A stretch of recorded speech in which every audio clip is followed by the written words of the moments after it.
আজ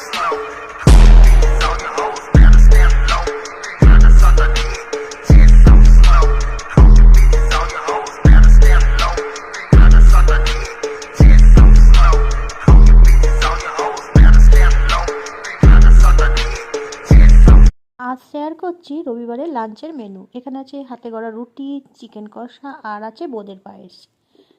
এখানে আমি গ্যাসের ওপরে কড়াই গরম করে নিচ্ছি, তারপর দিয়ে দিচ্ছি সর্ষের তেল। তারপরে তেল গরম হয়ে গেলে দিয়ে দিচ্ছি ফোড়নে শুকনো লঙ্কা, তেজপাতা আর গোটা গরম মশলা। এবার পেঁয়াজটা ভেজে নিলাম। এখানে দুটো পেঁয়াজ দিয়েছি মিডিয়াম সাইজের।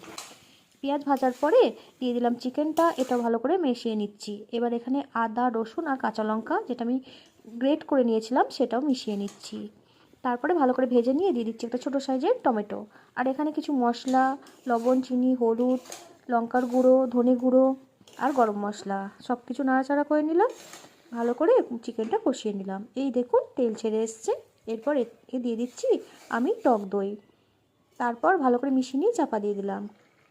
দেখুন কি সুন্দর মাংসটা সিদ্ধ হয়ে এসছে আর ওপরে তেলও ভেসে উঠেছে। দিয়ে দিলাম 1 চামচ বাটার আর দুটো কাঁচা